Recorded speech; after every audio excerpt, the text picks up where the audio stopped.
بسم اللہ الرحمن الرحیم۔ السلام علیکم ویورز، کیسے ہیں آپ لوگ؟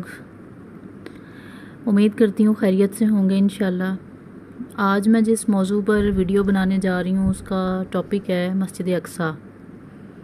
مسجد اقصیٰ کی کمپلیٹ ہسٹری اور اب تک کے اس کے حالات۔ مسجد اقصیٰ جو کہ مسلمانوں کا قبلہ اول ہے اور پوری دنیا کے سامنے اہمیت کی حامل ہے۔ ویسے تو خانہ کعبہ دنیا کی سب سے پہلی مسجد ہے جو حضرت آدم علیہ السلام نے روئے زمین پر تعمیر کی۔ قرآن مجید میں سورہ آل عمران کی آیت نمبر 96 ہے، بے شک پہلا گھر جو انسانوں کے لیے تعمیر کیا گیا یہ وہی ہے جو کہ مکہ میں ہے۔ حضرت آدم علیہ السلام نے مسجد اقصیٰ کو خانہ کعبہ کی تعمیر کے 40 سال بعد تعمیر فرمایا تھا۔ اس کی مسافت خانہ کعبہ سے 1234 کلومیٹر ہے۔ مسجد اقصیٰ حضرت آدم علیہ السلام کے زمانے سے حضرت نوح علیہ السلام کے زمانے تک مسلسل آباد رہی اور حضرت نوح علیہ السلام کے زمانے میں آنے والے طوفان کی وجہ سے منہدم بھی ہو گئی۔ حضرت عیسیٰ علیہ السلام کے آمد سے 3000 سال پہلے اس شہر کو کنعان کے لوگوں نے، جو عرب سے آ کر یہاں آباد ہو گئے تھے، انہوں نے آباد کیا۔ اس سرزمین کا نام فلسطین کنعان کے لوگوں سے شروع ہوا اور یہ وہی لوگ ہیں جو صدیوں سے فلسطین میں رہتے آ رہے ہیں۔ بعض مورخین کا یہ بھی ماننا ہے کہ ان میں بیوسیوں نے حضرت ابراہیم علیہ السلام سے پہلے مسجد اقصیٰ کی تعمیر نو بھی کی تھی۔ حضرت ابراہیم علیہ السلام نے حضرت اسماعیل علیہ السلام کے ساتھ خانہ کعبہ اور حضرت اسحاق علیہ السلام کے ساتھ مسجد اقصیٰ کی تعمیر نو کی۔ حضرت اسحاق علیہ السلام کی اولاد بعد میں یہودی اور حضرت اسماعیل علیہ السلام کی اولاد آگے جا کر مسلمان کہلائے۔ حضرت اسحاق نے اپنی زندگی میں مسجد اقصیٰ کا خوب خیال رکھا۔ آپ سے ایک بیٹا پیدا ہوا جو حضرت یعقوب علیہ السلام کے نام سے جانے جاتے ہیں اور پیغمبر بھی تھے۔ حضرت یعقوب علیہ السلام کے 13 بیٹے تھے، جن میں ایک حضرت یوسف علیہ السلام تھے، جنہیں اللہ نے بہت سے فضائل بخشے اور وہ بہت خوبصورت نوجوان تھے۔ اللہ نے قرآن میں ان کا قصہ کافی تفصیل سے ذکر کیا ہے، کیونکہ اس میں ہمارے لیے بہت سی سبق آموز چیزیں بھی ہیں۔ حضرت یوسف علیہ السلام کے ہی زمانے میں حضرت یعقوب علیہ السلام اور ان کی اولاد یعنی بنی اسرائیل مصر آ کر آباد ہوئے۔ حضرت یوسف علیہ السلام کے چند سو سالوں بعد اللہ تعالیٰ نے اپنے پیغمبر حضرت موسیٰ علیہ السلام کو مصر میں بھیجا۔ آپ کو حضرت یعقوب علیہ السلام کی اولاد کو بچانے اور بنی اسرائیل کی ہدایت کے لیے بھیجا گیا تھا۔ بنی اسرائیل حضرت موسیٰ علیہ السلام کے ساتھ مصر سے واپس فلسطین جانے کے لیے نکلے اور یہ سفر حضرت یوشع بن نون علیہ السلام کی قیادت میں مکمل ہوا۔ حضرت داؤد علیہ السلام نے پھر سے مسجد اقصیٰ کی تعمیر کو شروع کروایا جو کھنڈرات میں تھی۔ حضرت داؤد علیہ السلام نے اپنی وفات سے قبل یہ کام مکمل نہیں کر پائے اور وفات پا گئے۔ ان کے بیٹے حضرت سلیمان علیہ السلام جو کہ خود بھی اللہ کے پیغمبر تھے، انہوں نے مسجد اقصیٰ کی تعمیر کو جاری رکھا اور اس تعمیر کو آپ علیہ السلام نے ہی مکمل فرمایا۔ عراق کے بادشاہ بخت نصر نے 587 قبل مسیح میں یروشلم پر حملہ کیا اور اس تعمیر کی اینٹ سے اینٹ بجا دی۔ وہ یہودیوں کی عورتوں اور بچوں کو گرفتار کر کے اپنے ساتھ بابل لے گیا اور یہودیوں کے مذہبی صحیفے نظر آتش کر کے 1,00,000 یہودیوں کو قیدی بھی بنا لیا۔ پھر کچھ عرصے بعد بخت نصر کی حکومت کو زوال آ گیا اور ایران کے بادشاہ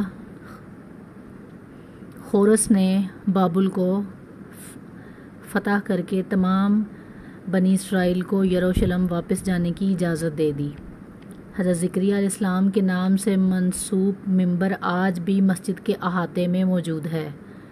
حضرت عیسیٰ علیہ السلام اور ان سے متعلق بہت سے اہم مقامات بھی مسجد اقصیٰ کے ساتھ ہی موجود ہیں۔ روم کے لوگوں نے یروشلم پر حملہ کر کے مسجد اقصیٰ کو منہدم کر دیا۔ جب حضرت عیسیٰ علیہ السلام کو آسمان پر اٹھایا گیا تو اس کے 70 سال گزر جانے کے بعد مسجد اقصیٰ پر روم کے لوگوں نے حملہ کر کے بہت تباہی اور بربادی پھیلائی۔ مسجد اقصیٰ کی صرف 4 دیواری کھڑی رہ گئی، اس کے علاوہ مکمل مسجد منہدم ہو گئی، اور یہ بنی اسرائیل پر بہت سخت وقت تھا۔ مسجد اقصیٰ آخری نبی حضرت محمد صلی اللہ علیہ وسلم کے آنے تک اسی طرح رہی۔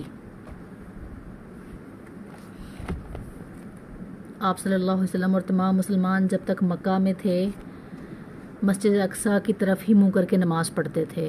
یہ مدت کل 12 سالوں پر مشتمل ہے، اور جب مسلمان مکہ سے ہجرت کر کے مدینہ آئے تب بھی 17 ماہ تک مسلمان مسجد اقصیٰ ہی کی طرف منہ کر کے نماز پڑھتے رہے۔ اس کے بعد اللہ نے مسلمانوں کو حکم دیا کہ اپنا منہ مسجد اقصیٰ کو چھوڑ کر خانہ کعبہ کی طرف، جو کہ مکہ میں واقع ہے، وہاں کر کے نماز پڑھیں۔ حضرت محمد صلی اللہ علیہ وسلم کی وفات کے 6 سال بعد مسلمانوں کا لشکر مختلف ممالک فتح کرتا ہوا یروشلم تک پہنچ گیا۔ اس وقت وہاں عیسائیوں کی حکومت تھی۔ وہ قلعہ بند ہو گئے اور صلح کے لیے یہ شرط رکھی کہ مسلمانوں کے خلیفہ خود آئیں تو وہ انہیں شہر کی چابی ان کے حوالے کر دیں گے۔ چنانچہ خلیفہ دوم حضرت عمر بن خطاب رضی اللہ عنہ کو اس کی اطلاع دی گئی تو آپ خود یروشلم گئے اور اس وقت وہاں پر قابض عیسائیوں سے معاہدہ کر کے یروشلم کو اسلامی حکومت کے ماتحت لے آئے۔ یہی اہل قدس کے نمائندے خلیفہ المسلمین کی خدمت میں حاضر ہوئے اور صلح کی درخواست کی۔ حضرت عمر رضی اللہ عنہ نے یہ درخواست منظور کی اور درجہ ذیل عہد نامہ اپنے دستخطوں سے لکھ کر ان کو عطا فرمایا۔ وہ عہد نامہ کیا تھا؟ اللہ کے بندہ عمر امیر المومنین کی طرف سے اہل ایلیہ یعنی بیت المقدس کو یہ امان نامہ دیا جاتا ہے کہ اہل ایلیہ کی جان، مال، گرجوں، صلیبوں سب کو امان دے دی جاتی ہے۔ بیماروں، تندرستوں اور سب مذہب کے لوگوں کو یہ امان ان کے لیے موجود ہے۔ اس میں یہ سارے لوگ شامل ہیں، اور وعدہ کیا جاتا ہے کہ نہ ان کے عبادت خانوں پر قبضہ کیا جائے گا، نہ انہیں گرایا جائے گا، ان کے دینی معاملات میں کوئی مداخلت نہیں کی جائے گی، اور یوں بھی کسی کو کوئی تکلیف نہیں دی جائے گی۔ البتہ ان کے پاس یہودی نہیں رہنے پائیں۔ عیسائیوں کو رکھنے کی پرمیشن دی لیکن یہودیوں کو رکھنے کی نہیں دی۔ اہل ایلیہ یعنی بیت المقدس کا فرض ہے کہ وہ جزیہ ادا کرتے رہیں اور مستجارب رومیوں کو اپنے شہر سے خارج کر دیں۔ جو رومی شہر سے نکلے گا اس کی جان مال سے کوئی بدلہ نہیں لیا جائے گا، محفوظ ہوں گے وہ مکمل طور پر، حتیٰ کہ وہ اپنے وطن سلامتی کے ساتھ پہنچ جائیں۔ اگر اہل ایلیہ میں سے کوئی رومیوں کے ساتھ جانا چاہے تو وہ بھی جا سکتا ہے، لیکن اگر کوئی رومی بھی امن پسندانہ طور پر رہنا چاہے تو انہیں بھی انہی شرائط کے ساتھ رہنے کی اجازت ہے۔ اس امان نامہ کی اللہ اور اس کا رسول اور آپ کے خلفاء اور جملہ مومنین ذمہ داری لیتے ہیں۔ اس عہد نامہ کی تکمیل کے بعد اہل قدس نے شہر کے دروازے کھول دیے اور حضرت عمر رضی اللہ عنہ نے بیت المقدس کا قصد کیا۔ بیت المقدس کے سفر کے لیے حضرت عمر رضی اللہ عنہ کی خدمت میں ایک ترکی گھوڑا پیش کیا گیا۔ آپ سوار ہوئے تو گھوڑا لیل کرنے لگا۔ حضرت عمر رضی اللہ عنہ اس پر سے اتر پڑے اور فرمانے لگے، کم بخت تو نے یہ غرور کی چال کہاں سے سیکھی؟ اور اپنے گھوڑے کو منگوا کر اسی پر روانہ ہوئے۔ اس واقعے کے بعد کبھی آپ ترکی گھوڑے پر سوار نہ ہوئے۔ حضرت عمر رضی اللہ عنہ رات کے وقت بیت المقدس میں داخل ہوئے، سب سے پہلے مسجد اقصیٰ میں حاضری دی اور محراب داؤد میں 2 رکعت تحیۃ المسجد ادا کی۔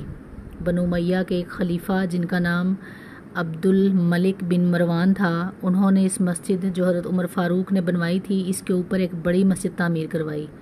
اس طرح حضرت عمر فاروق رضی اللہ عنہ کی بنائی ہوئی مسجد مکمل اس مسجد کے اندر رہ گئی، اندر ہی آ گئی تھی، یعنی وہ بڑی تھی اور ان کی اندر تھی، جو عبد الملک بن مروان نے تعمیر کروائی تھی۔ ابھی بھی یہ تعمیر وہیں پر قائم ہے، موجود ہے۔ بعد میں مختلف اسلامی بادشاہوں نے اس کی مرمت کا کام جاری رکھا۔ اس کے علاوہ انہوں نے ایک اور نہایت اور وسیع اور عالی شان عمارت تعمیر کی جس کا نام قبۃ الصغریٰ ہے، جو ابھی بھی انہی بنیادوں پر قائم ہے۔ قبۃ الصغریٰ کا گنبد سنہری رنگ کا ہے اور اس کی 4 دیواری نیلے اور خوبصورت پتھروں سے منقش ہے۔ سن 1099 عیسوی میں عیسائیوں کی مشترکہ فوج جنہیں صلیبی افواج کہا جاتا ہے، انہوں نے یروشلم پر حملہ کیا اور 5 ہفتوں کی مسلسل جنگ کے بعد یروشلم پر قبضہ کر لیا۔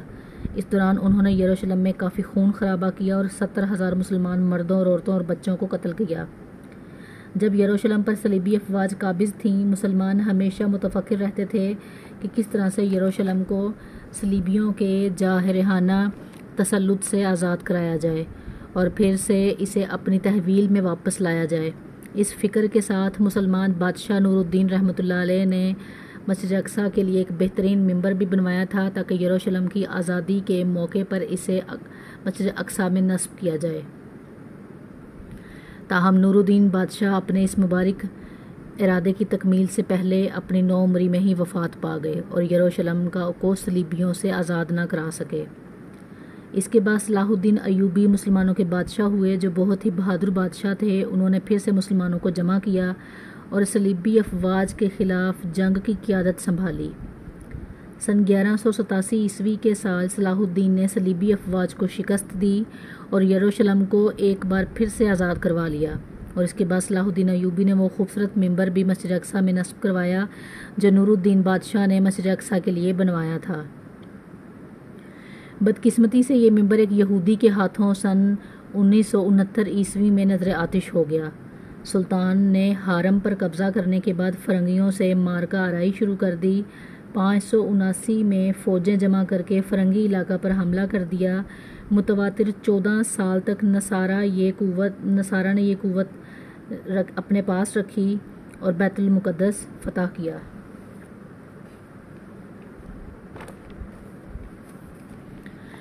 اسلام کے دشمن ریجینالڈ کو قتل کیا۔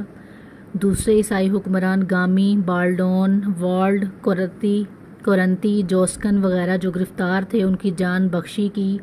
اس مارکہ کے حالات تاریخ ملت کی جلد ششم میں بیان کیے جا چکے ہیں۔ اس زمانے میں موصل پر حملہ کیا، عزیز الدین نے اطاعت قبول کر لی۔ لین پول نے لکھا ہے، جنگ مقدس خاتمہ کو پہنچی۔ 5 برس کی مسلسل لڑائیاں ختم ہوئیں۔ جولائی 1187 میں متیک پر مسلمانوں کی فتح سے قبل دریائے اردن کے مغرب میں مسلمانوں کے پاس 1 انچ زمین نہ تھی۔ ستمبر 1192 میں جب رملہ پر صلح ہوئی تو سور سے لے کر کریافا کے ساحل تک بجزے ایک پتلی سی پٹی کے سارا ملک مسلمانوں کے قبضے میں تھا۔ صلیبیوں نے اپنی فتوحات کے موقع پر مسلمانوں کے ساتھ ظالمانہ سلوک کیے تھے۔ بیت المقدس جب نصرانیوں نے لیا تو صرف مسجد صحرا میں 70,000 مسلمان قتل کیے گئے تھے، مگر جب بیت المقدس کو صلاح الدین نے فتح کیا تو عیسائیوں کو معمولی فدیہ لے کر باعزت و احترام نکلنے کا حکم دیا اور ان کے لیے زیارت کی عام اجازت بھی دے دی۔ غرض یہ کہ سلطان نے اپنی فوج کو آرام کرنے کے لیے ان کے وطن واپس کر دیا۔ چند ماہ بیت المقدس میں قیام کیا، شہر پناہ کی مرمت وغیرہ کروائی، خندق کھدوائی، شفا خانے تعمیر کرائے، انتظام شہر امیر عزیز الدین جردیق کے سپرد کر کے شوال 588 میں حج کے ارادے سے دمشق چلا گیا۔ سلطان کے اہل و عیال دمشق میں موجود تھے، وہیں اس کے بھائی ملک عادل کرک سے آ گئے تھے۔ سارا خاندان نہایت امن و آرام کے ساتھ سہنے لگا۔ سلطان کو دمشق اس قدر پسند تھا کہ مصر جانے کا خیال بھی نہ کیا۔ کئی سال سے سلطان کی صحت بگڑ گئی تھی، جہاد کے مساعی میں اس نے کچھ خیال نہ کیا۔